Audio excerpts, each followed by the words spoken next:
Thank you very much. And before introducing our last speaker, I've been asked to speak a few words from the perspective of history.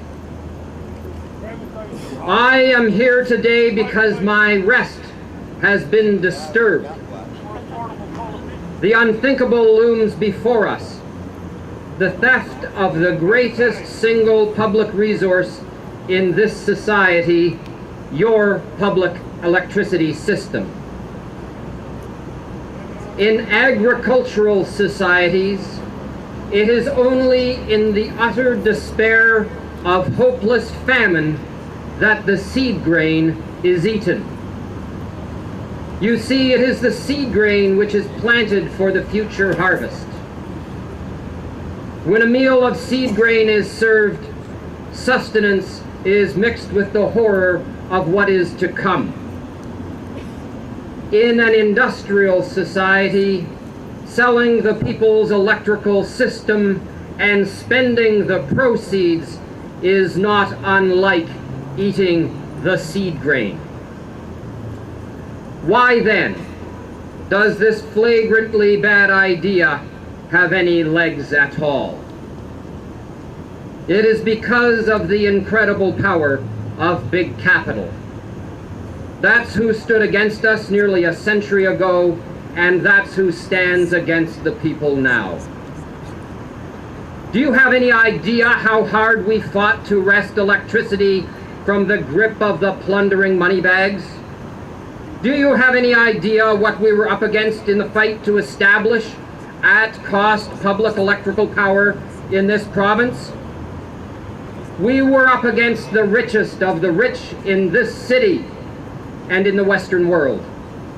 And how did we win? By the absolute certainty of the justice of our cause, publicly owned electrical power sold at cost, and we won by taking the issue directly to the people.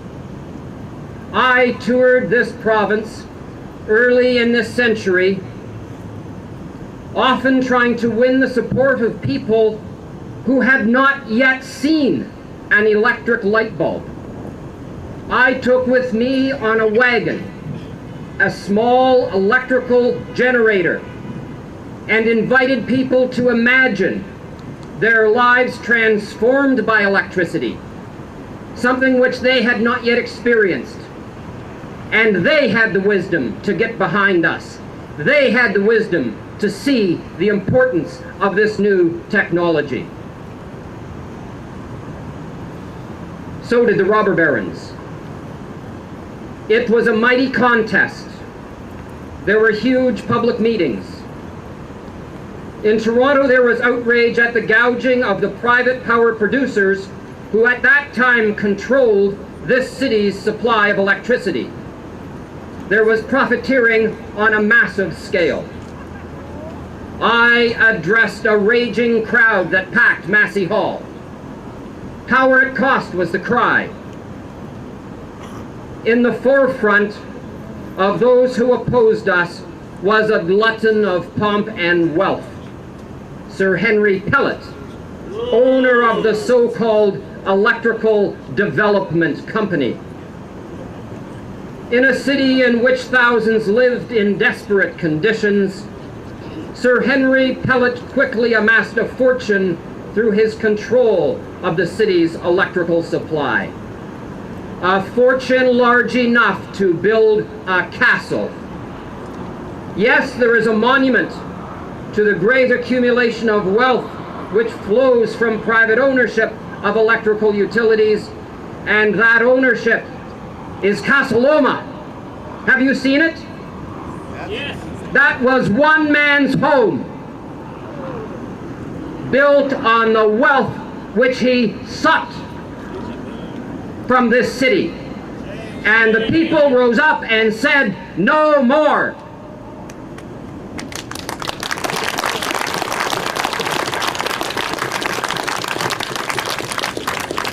Again and again, the robber barons sought to defeat us. Sir Henry traveled to London, England. He traveled to New York City, to raise money. There was international capital behind the campaign to defeat public power in Toronto. He told them in those capitals, and it's in the history books, that his was a campaign against socialism. A professor at the University of Toronto at the time warned that the aim, conscious or unconscious, of every advocate of what is improperly called public ownership is not dissimilar to that of Lenin.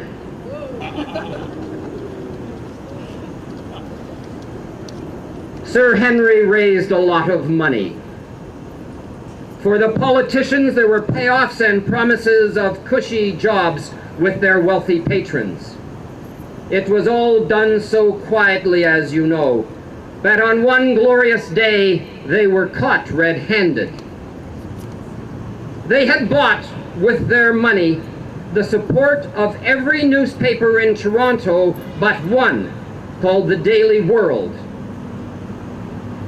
The Daily World had proclaimed in its editorial, "The greatest light that God gave to man is the pure white light generated by God's great masterpiece, Niagara Falls. Let us keep it forever for all the people, and let us put it in the house of every citizen, however humble, at cost price." There was a great scandal in the city when the publishers of the Daily World announced that they had been offered the then massive sum of $350,000 to change their editorial policy.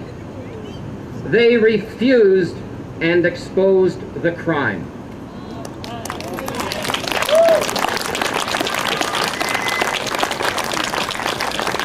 Why the massive bribes and skullduggery? Because the robber barons cannot win the argument for private power on merit.